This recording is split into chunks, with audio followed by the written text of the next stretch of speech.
दयाला। दीन दयाला मतलब दीनों पर दया करने वाले।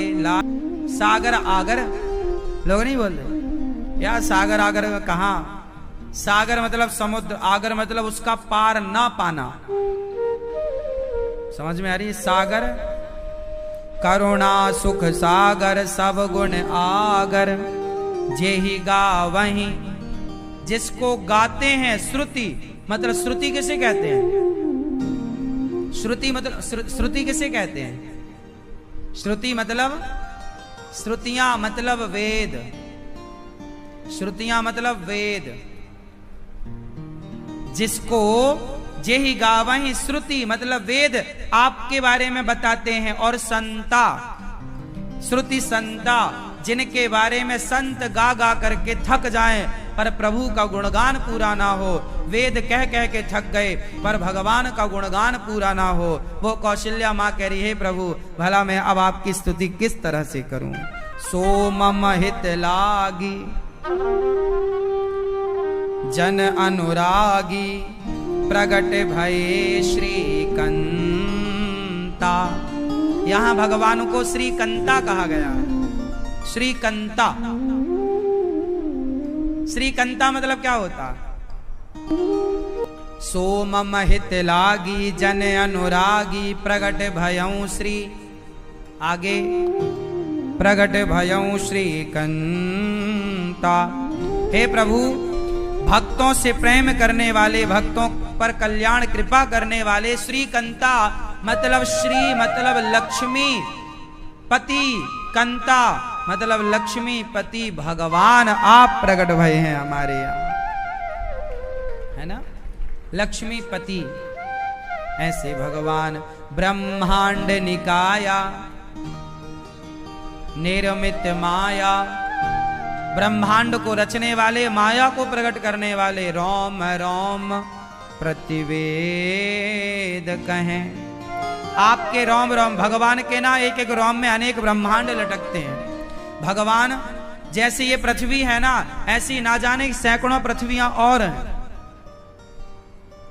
और ये तो साइंस भी सिद्ध कर चुका है कैसे, कितनी गैलेक्सियां हैं, कितना ब्रह्मांड है। सब अंतरिक्ष को जब शोध करेंगे, पढ़ेंगे तो सब पता चलेगा। हाँ, या कितनी आकाश गंगाएं हैं, एक आकाश गंगा में क्या क्या है वो सब मिलता है, वैज्ञानिकों ने बताया। हम तो इस ब्रह्मांड की ये पृथ्वी इतनी सी है, जरा सी। पृथ्वी से बड़े बड़े ग्रह हैं। मंगल ग्रह कितना बड़ा है ना? बृहस्पति कितना बड़ा है। ये सब पृथ्वी से कई कई गुने बड़े ग्रह हैं। तो वही देखो जो वैज्ञानिकों को आज सैटेलाइट के द्वारा पता चला, हमारे ऋषि मुनियों ने पहले ही पता लगा लिया और लिख दिया कि अनेक पृथ्वियां हैं। ब्रह्मांड निकाया निर्मित माया, रोम रोम प्रतिवेद कहे। भगवान के रोम रोम में अनेक ब्रह्मांड लटक रहे हैं। अनेक ब्रह्मांडों की चर्चा आज साइंस करता है कि नहीं, बताओ? अनेक आकाश गंगाओं की चर्चा, गैलेक्सी की चर्चा करता है कि नहीं साइंस? साइंस आज चर्चा कर रहा है। हमारे तुलसीदास जी पहले कह गए हैं, तो सब शोध किया तब ना कहा, यूं ही हवा में थोड़ी मार के चले गए।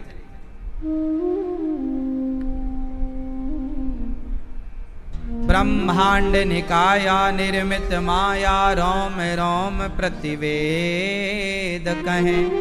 मम उर्सो वासी यह उपहासी, सुनत धीर मति थिर न रहे। अब मेरी मति थिर नहीं मतलब स्थिर नहीं है, आपके बारे में क्या कहें। उपजा जब ज्ञाना प्रभु मुस्काना, चरित बहुत विधि कीन चहे।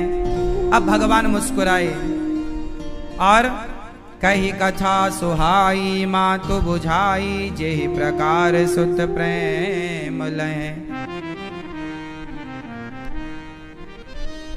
अब भगवान बोले मैया मैं आप सब पर कृपा करने, पृथ्वी पर कृपा करने अवतार लिया हूं। तब भगवान से माता ने कहा, माता पुनि बोली सोमति डोली, तजऊं तात यह रूपा। कौशल्या मैया बोली प्रभु आप इतने बड़े बन के आए हो, 4 हाथ वाले, यहां 4 हाथ वाले की जरूरत नहीं है, 2। अच्छा ठीक। तब भगवान कौशल्या मां कह रही की जैसी सुलीला, आप छोटे बन जाओ, क्योंकि भगवान बड़े बनकर आए चतुर्भुज, तो ऐसी लीला कैसे होगी। की जयसी सुलीला, शिशु मतलब बालक की लीला, अति प्रियशीला, अति प्रियशीला, यह सुख परम अनुपा, सुनी बचन सुजाना, रोदन ठाना। जब भगवान को माँ ने कहा कि आप बच्चों की लीला करो, भगवान हो पर बाल रूप में आओ, तब भगवान छोटे बन गए, 4 हाथ से 2 गायब किया, 2 बचे और रोने लग गए भगवान। छोटे बच्चे जन्म लेते ही क्या करते हैं, रोते हैं, तो भगवान भी रोने लग गए। भगवान क्यों रोने लग गए। भगवान बोले हम इसलिए रो रहे हैं, हम तो अपनी हंसी खुशी सबको बांट दिए और सबका रोना अब हम ही रो ले रहे हैं, ताकि हमारे भक्तों को रोना ना पड़े। यह चरित जिगावहीं हरि पद पावहीं, तेना परहीं भव को पा। यह चरित्र जो गाएगा वो कूपा मतलब संसार के कुएं में नहीं गिरेगा। जो राम चरित्र गाएगा संसार के कूप में नहीं गिरेगा। राम जी का जन्म हुआ तब तक दशरथ पुत्र जन्म सुनि काना, मानहु ब्रह्मानंद समाना। अब सखी को पता चला राम रोने लग गए, तो आवाज आई बालक हुआ, छोरा हुआ, छोरा। अब दौड़ी दौड़ी दशरथ जी के पास, दशरथ जी महाराज बधाई हो, आप पिता बन गए, कौशल्या महारानी के बालक हुआ है। अब तो दशरथ जी नाचने लग गए, पुत्र जन्म दशरथ सुनि काना, मानहु ब्रह्मानंद समाना। बुढ़ापे में भाई हो ना छोरा, दशरथ जी नाच रहे। तब तक दूसरी सूचना आई, राम जी का जन्म कब हुआ, दिन में ठीक बोलो, नहीं पता। आपको नहीं पता राम जी का जन्म कितने बजे हुआ था। भारत से ही हो कि पाकिस्तान से आई हो, भारत से ही हो, सही बताओ, आपको नहीं पता है? भारत के लोगों को यह पता ना हो तो इससे बड़ा दुर्भाग्य क्या है। हमारे राम जी का जन्म कब हुआ, दिन में कब हुआ, और कन्हैया का जन्म कब हुआ।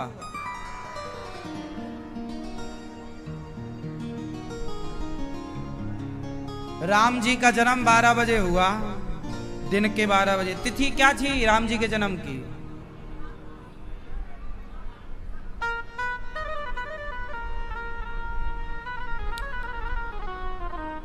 कौन सी तिथि थी। तिथि जानती हो बेटा, नहीं। तिथि से क्या मतलब महाराज, हमें हमारा तो तारीख से काम हो जाता है। कौन सी तिथि को राम जी का जन्म हुआ, कौन से महीने की नौमी, कौन सा पक्ष था।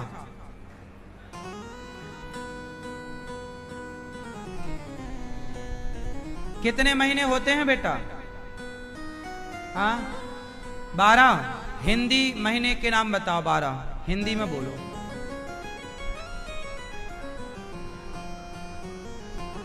वाह सुंदर, संस्कारी बालक, ताली बजाओ, इसने सारे नाम बता दिए।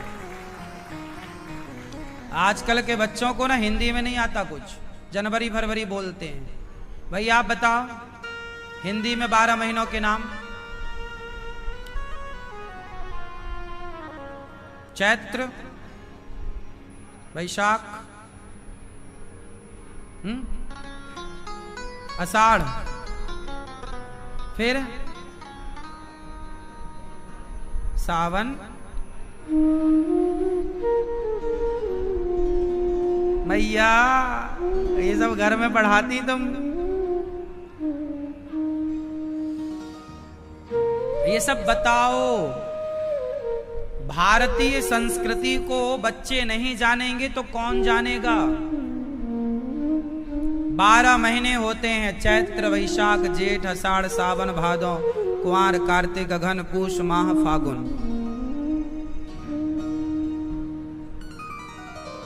हाँ या ना, परफेक्ट।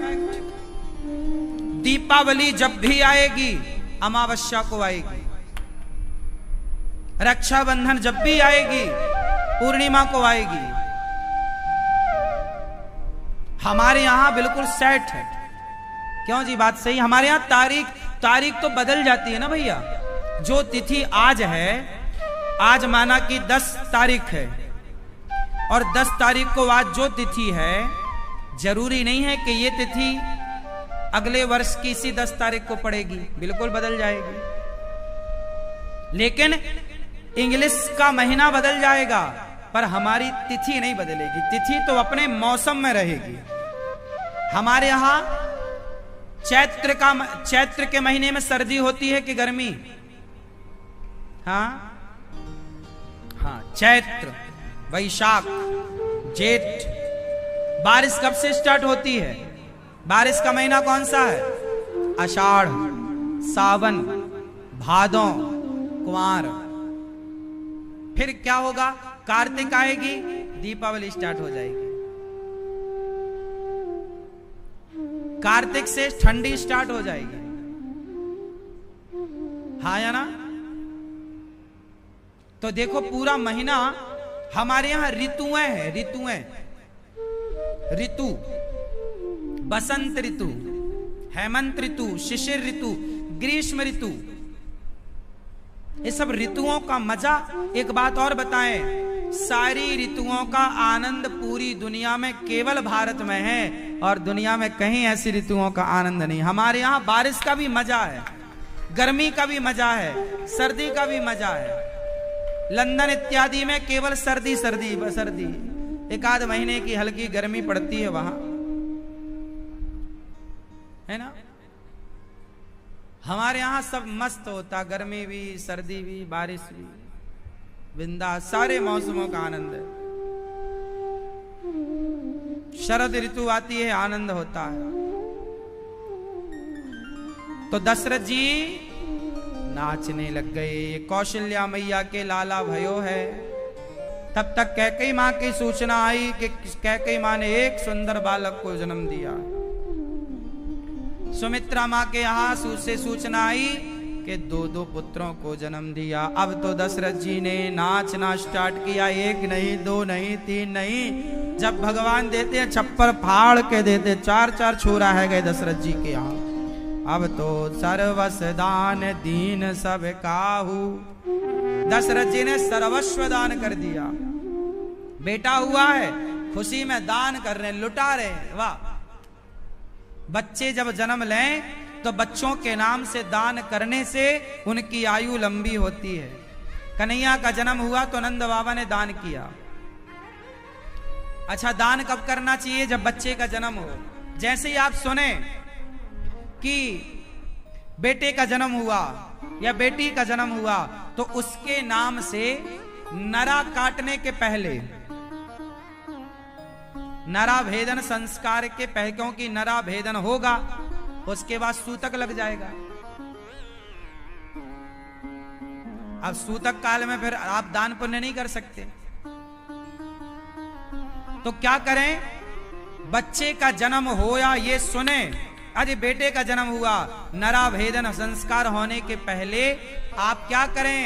संकल्प ले लें कि मैं अपने बेटे के नाम से गौ दान करूंगा, भोजन प्रसादी बंटवाऊंगा। ये संकल्प ले लें बस। फिर क्या होगा? जब आपकी शुद्धि हो जाए, सूतक इत्यादि, सोवर इत्यादि से जब शुद्धि हो जाए, फिर उस बच्चे के नाम से उसके उत्सव में, जब आप चौक इत्यादि करते हैं ना, चौक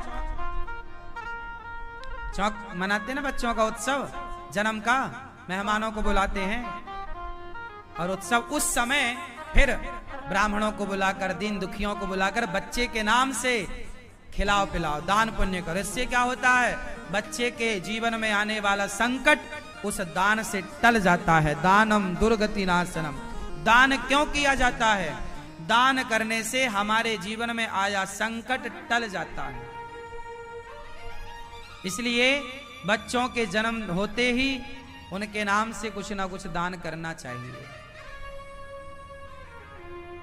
नंद बाबा देखो दशरथ जी ने क्या लिखा है, सर्वस दान दीन सब काहू, सब कुछ दे दिया दशरथ जी ने, इतना दिया कि ले जाने वाले ले ना जा पाए, सोना चांदी छोड़ छोड़ के भाग गए। इतना दिया कि लोग ले ना जा पाए, इतना। कोई गाड़ी भर भर के लोग ले गए तो भी कुछ ना कुछ छोड़ना ही पड़ा। इस तरह से उत्सव मनाया गया। ध्वज पातक तोरण पुर छावा, लोगों ने वंदनवार बना के अपने नगर को सजाया। द्वार पे क्या लगाया? वंदनवार। वंदनवार क्या होता है? ओ पीली बहन सो लो तुम, चलो बताओ वंदनवार क्या होता है?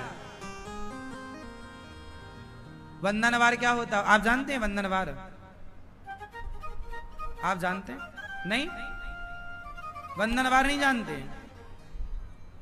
वंदनवार जानते हैं क्या होता है? तोरण।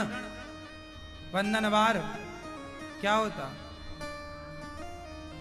आम के पत्तों का द्वार पर कोई उत्सव होता है, शुभ कार्य, तो आम के पत्ते द्वार पर लगाने की परंपरा है। हाँ या ना? ये भारतीय परंपराएं हैं। तोरण लगाओ, वंदनवार। ध्वज, ध्वज मतलब, ध्वज मतलब झंडा ऊंचा रहे हमारा। आपको अपने घर पे क्या लगाना चाहिए? सुंदर सा लाल कलर का या सफेद या भगवा प्रभु को समर्पित करके ध्वज लगाना चाहिए। हाथ वज्र और ध्वजा। हाँ, आप सबके घर में आजकल आप क्या लगाते हैं? जूता लटका देते हैं घर के ऊपर। करोड़ों का घर बनाया और जूता पहना दिया, बोले नजर ना लग जाए किसी की। तो जब तुम अपने बच्चे को अब भगवान का उत्सव चल रहा था, शंकर जी आए। शंकर जी बोलवे लग गए, मैया आज बिरज, आज अवध की गलियों में। बहुत सुंदर बधाई दे रहे हैं लोग। अब नामकरण गुरु वशिष्ठ जी ने कराया। नाम जो आनंद सिंधु सुख राशि, सी करते त्रैलोक्य सुपासी। सो सुख धाम राम वस नामा, अखिल लोकदायक विश्रामा। भगवान का नामकरण हुआ। राम जी का नाम, दशरथ जी के बड़े पुत्र का नाम रखा गया राम। राम किसे कहते हैं? आप बताओ, राम को परिभाषित कीजिए। राम की परिभाषा क्या है? बैठे बैठे किसे कहते हैं राम? हाँ हाँ, नमस्ते, नमनते, रमनते। हाँ, जो सबके हृदय में रमण करें, जो सबके हृदय में रमे, उन्हीं का नाम है राम। वाह, बढ़िया। रमन्ते यस्य योगी नाम यस्य सह रामः। जो योगियों के हृदय में रमण करें वो राम। सबके हृदय में रमते हैं, उन्हें कहते हैं, जो सबके हृदय में रमे राम है।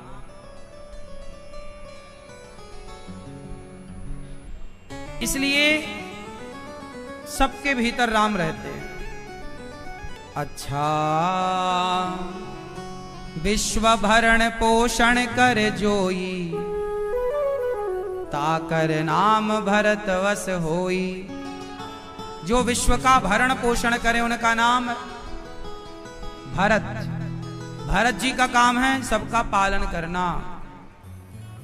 जाके सुमिरन तेरी पुनासा, नाम शत्रुघ्न वेद प्रकाशा। जिनके नाम से शत्रुओं के छक्के छूट जाएं वो शत्रुघ्न जी। लक्षण धाम राम प्रिय, सकल जगत आधार। गुरु वशिष्ठ तेहि राखा, लक्ष्मण नाम उदार। लक्ष्मण जो सकल जगत के आधार हैं, ऐसे का नाम लक्ष्मण। जो अपने लक्ष्य की ओर चले वो लक्ष्मण। लक्ष्मण, जिसका मन लक्ष्य की ओर हो उसी का नाम लक्ष्मण है। लक्ष्य थोड़ा बड़े जब हुए ना राम जी की लीला करते हैं। मैया कौशल्या लाला को दूध पिला के पालने पर लिटाई और सुला रही हैं मैया कौशल्या लाला को। और जब सुलाई तो पूजा करने गई अपने इष्ट देव की। कौशल्या माँ के इष्ट देव हैं रंगनाथ भगवान। पूजा करने गई तो देखा क्या कि भगवान को जो भोग लगाने रखी माँ, तो राम जी बैठ के खा रहे थे। कौशल्या मैया बोली मैं तो अभी सुला कर आई हूँ। भाग कर आई तो राम जी पालने पर भी सो रहे थे और मंदिर में बैठ के खा भी रहे थे। यहाँ वहां दुई बालक देखा। ये भगवान की दिव्य लीला है। एक बार जननी अनुवाए, करि सिंगार पलना पौढ़ाए। निज कुल इष्ट देव भगवाना, पूजा हेतु करहि स्नाना। बहुरी मातु तहवा चली जाई, भोजन करत देख सुत जाई। यहाँ उहाँ दुई बालक देखा, मति भ्रम मोर कियान अभिषेक। आज कौशल्या मैया ने यहाँ वहां बालक देखा, घबराई। तब भगवान राम मैया देखी कि लाला ये कौन सामान्य बालक है कि वही भगवान है। भगवान खिलखिलाकर हंसे और जब हंसे तो भगवान का मुंह खुला तो भगवान के मुख में कौशल्या मैया ने पूरा, जैसे यशोदा मैया ने कन्हैया के मुख में ब्रह्मांड का दर्शन किया, ऐसे कौशल्या मैया ने मेरे रघुनंदन के मुख में ब्रह्मांड को देखा। दिख रावा मातहि निज अद्भुत रूप अखंड, राम राम प्रति लागे कोटि कोटि ब्रह्मांड। इसके बाद मैया ने लाला को उठाए, बार बार हृदय से लगाया और तभी राम जी थोड़ा बड़े भये। कमर में करधन बांधती है मैया कौशल्या और राम जी के पांव में पायल। राम जी चलते हैं तो कौशल्या जब बोलन जाई, ठुमुक ठुमुक प्रभु चलहि पराई। ठुमुक चलत रामचंद्र बाजत पैजनिया। राम जी जब चल रहे हैं ठुमुक ठुमुक के तो पांव में छम छम छम छम पायल बज रही है। राम जी बड़े प्रेम से चलते हैं। धूसर धूरी भरे तनवाए। नहाते हैं भगवान इस सरयू जी में तो पूरा धूल धूल भर के ले आते हैं। तब भगवान भोजन करत चपल चित। भगवान राम जब भोजन करते हैं तो थोड़ा सा खा के भाग जाते हैं। दशरथ जी गोद में बिठाते हैं और रोटी खिलाते हैं। बाहर एक कौआ आया, कागभूषुंड जी। तो भगवान दही भात खा रहे थे तो भगवान का दर्शन करने सब आ रहे थे, पर कौआ घर के अंदर कैसे आए। तब भगवान राम समझ गए कि मेरा इंतजार एक कौआ को है, तो वो अंदर नहीं आ सकता था। तो राम खुद रोटी लेकर के दौड़ के कौआ की तरफ भागे कि तू अंदर नहीं आ सकता, क्या हुआ, मैं तो बाहर आ सकता हूँ। राम जी दौड़े और हाथ से ले गए माखन रोटी, मक्खन से भरी रोटी। अब भगवान राम थोड़ा बड़े भये। लक्ष्मण जी, राम जी, भरत जी, शत्रुघ्न जी चारों एक साथ रहते हैं। अब राम लक्ष्मण भरत शत्रुघ्न पढ़ने गए। कहाँ गए? पढ़ने।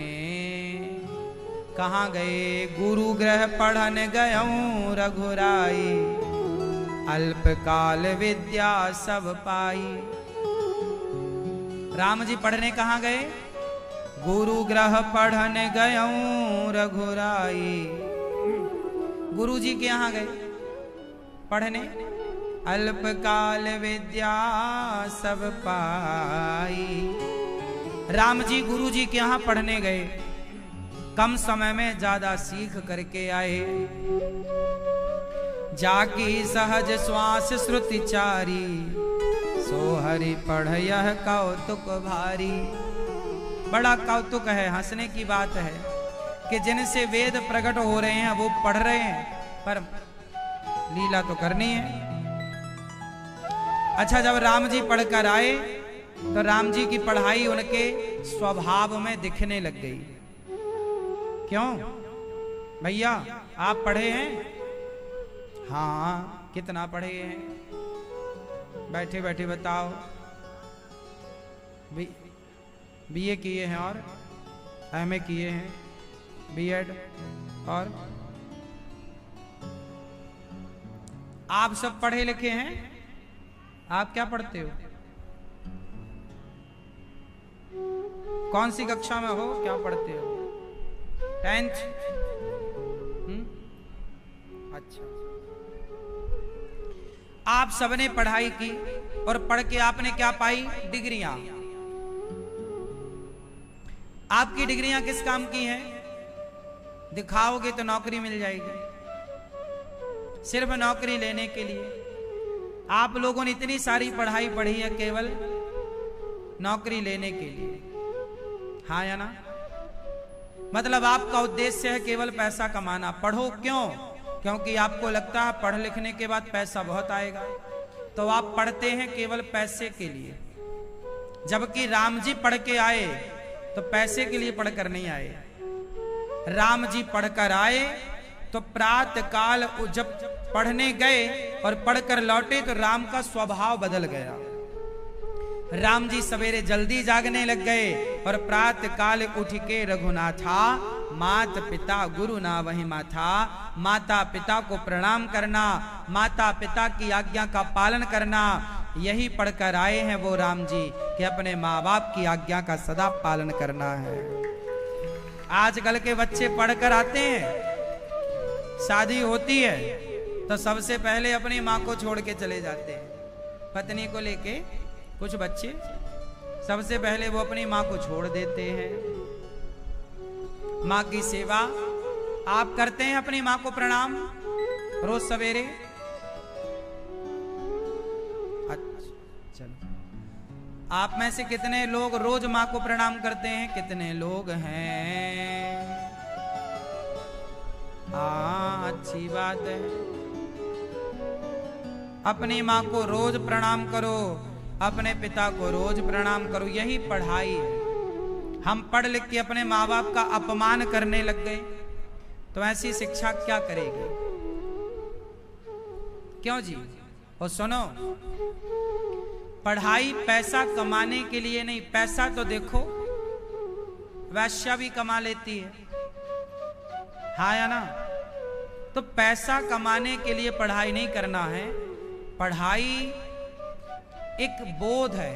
पहले के जमाने की शिक्षा व्यक्ति को आत्मबोध करा देती थी। पढ़ाई क्या है? चलो मैं पढ़ाई का एक छोटा डेमो दे देता हूं आपको, आप समझ लेना कितनी ऊंची पढ़ाई थी। बताओ ये क्या है?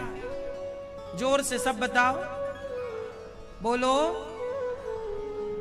पहले के जमाने में जब बच्चे गुरुकुल पढ़ने जाते थे तो उनसे पूछा जाता था, बेटा ये क्या है? बच्चे बोलते थे गुलाब है। ये क्या है? ये गुलाब है। अच्छा, ये कौन है? ये स्त्री है। ये कौन है? ये पुरुष है। ये कौन है? ये वृक्ष है ना? ऐसा ये देखो, ये सामान्य ज्ञान। जब आप स्कूल पढ़ने नहीं गए तब भी आपको ये पता था कि ये गुलाब है, तब भी आपको ये पता था कि ये स्त्री है और ये पुरुष है, पता था ना? अब हम पढ़कर आए हैं, अब पूछा गया कि अब बताओ ये क्या? अब तुम पढ़ के आए हो, अब बताओ ये क्या है? जब आप पढ़ने नहीं गए थे ना तब भी तो आप इसे गुलाब कह रहे थे। अब पढ़ के आए हो, अब बताओ ये क्या है? गुलाबी है आप कह रहे हैं, इसका मतलब आप पढ़े नहीं हैं। पहले के जमाने में पढ़ाई का स्तर यह था कि देखने का नजरिया बदल जाता था, दृष्टिकोण बदल जाता था। पहले के जमाने में पढ़ाई ऐसी नहीं थी कि पहले भी आपको गुलाब दिखे, बाद में भी गुलाब दिखे, दृष्टिकोण बदलता था। जैसे जब आप पढ़ने जाते थे तो आपको मां दिखती थी, ये मेरी मां, ये मेरा बाप, ये मेरा पिता। लेकिन जब आप पढ़कर आते थे तो फिर आपको माता और पिता का दर्शन नहीं, माता पिता के रूप में भगवान का दर्शन होने लग जाता था। अब आप पढ़कर आए हैं, मतलब आपका दृष्टिकोण बदल गया। अब आप अपनी माता को माता नहीं समझते, अब अपनी माता को क्या समझते हैं? भगवान। जब पढ़े नहीं थे तब माता समझते थे, और पढ़ गए तो क्या समझने लग गए? बोलो, भगवान।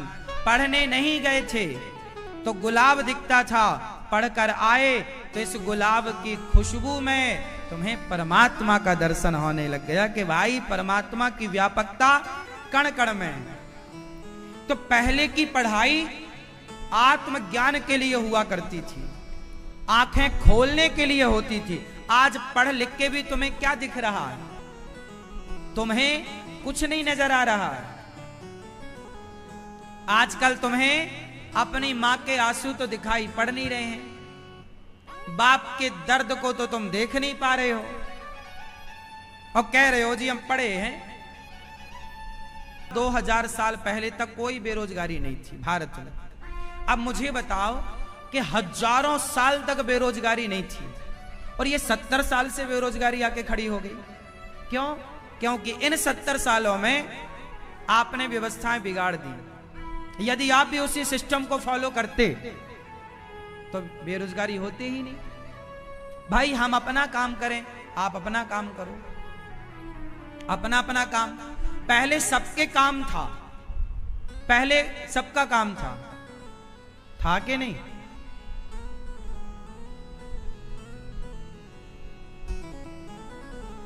व्यवस्थाएं बहुत अच्छी, इसलिए हमारे ऋषियों ने 4 भाग किए व्यवस्था के लिए, ब्राह्मण, क्षत्रिय, वैश्य और शूद्र।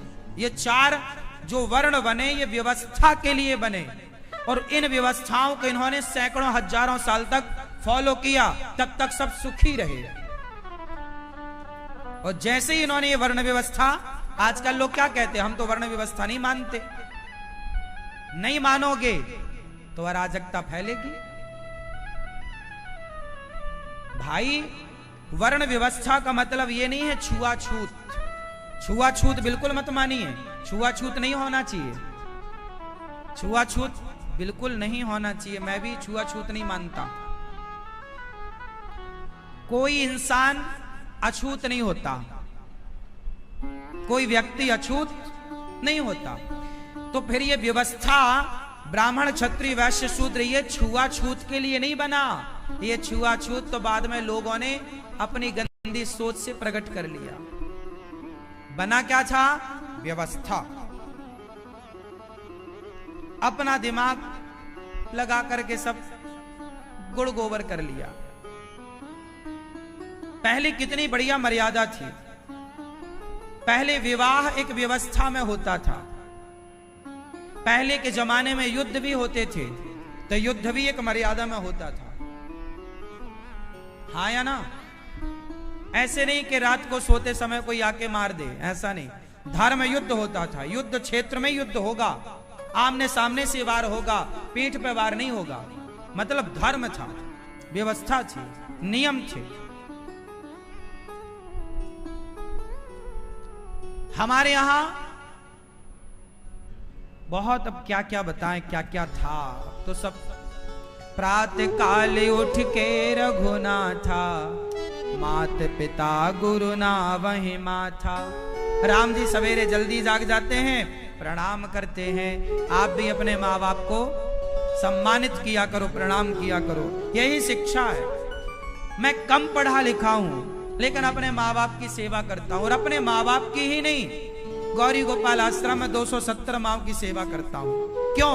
क्योंकि मैं कम पढ़ा लिखा हूं। औरों की तरह ज्यादा पढ़ लिख जाता तो माँ बाप की सेवा ना करता, अभिमान में डोलता रहता कि जी मैं पढ़ा लिखा हूं। आज के पढ़े लिखे लोगों को घमंड ज्यादा रहता। जो पढ़ाई तुम्हें घमंडी बना दे वो पढ़ाई नहीं है साहब। विद्या विवादाय धनम मदाय, जो विद्या विवाद का कारण बन जाए वो विद्या विद्या नहीं है। हम कम पढ़े लिखे हैं। गौरी गोपाल आश्रम में 280 माताएं हैं, सब माओं के चरण दबाता हूं। हमारे यहाँ ब्राह्मण माता भी है, क्षत्रिय माता भी है, वैश्य माता भी है, शूद्र माता भी है। हमारे यहाँ कोई भेदभाव नहीं होता, सभी माओं को एक साथ भोजन मिलता है और सभी माओं के एक साथ ये दास अनिरुद्ध चरण सेवा करता है। हमने तो कोई भेद नहीं रखा। हम कम पढ़े लिखे हैं तो सेवा करते हैं पांव की, चरणों की। और तुम्हारे बच्चे ज्यादा पढ़े लिखे हैं तो तुम्हारे पांव नहीं छूते, तुम्हारे घुटने छूते हैं। आजकल के बच्चे अपने माँ बाप के क्या छूते हैं? घुटने, पांव नहीं छूते, शर्म आती है। रीढ़ की हड्डी अकड़ चुकी है, झुकते नहीं है। ये ज्यादा पढ़े लिखे लोग हैं तो घुटना छूते हैं। हम कम पढ़े लिखे हैं तो माँ के चरण दबाते हैं। आप तो अपनी माँ के पांव दबाने में संकोच करते हो, हम तो सभी माँ के चरण की सेवा करते हैं। देखो, हमें सेवा में कोई शर्म नहीं है। आप पढ़े लिखे हैं तो शर्म करते हो सेवा में, हम कम पढ़े लिखे हैं तो सेवा में शर्म नहीं करते। इसलिए सबसे उत्तम पढ़ाई क्या है? आपके अंदर सेवा का भाव जाग जाए, आपके अंदर दया आ जाए, आप सबके प्रति दया का भाव रखें। आपके अंदर सबके प्रति दया है, करुणा है। अपना अपना पेट तो पशु पक्षी भी भरते हैं, पर जो कमा कर दूसरों का पेट भरे वही पढ़ा लिखा है साहब। जो दूसरों के बारे में सोचे, अपना आपने पढ़ लिख कर क्या किया? अपने ही पेट तो भरा है। आपकी पढ़ाई से आपने अपने ही तो पेट भरा है, और अपना पेट तो कुत्ता भी भरता है, बिल्ली भी भरती है। पढ़ाई का मतलब ये नहीं कि तुम अपने बच्चों का पेट भरने में लग जाओ, अपना भी भरो, औरों का भी सोचो। हम कम पढ़े लिखे हैं ना, तो गौरी गोपाल गुरुकुल में 125 बच्चे पढ़ते हैं।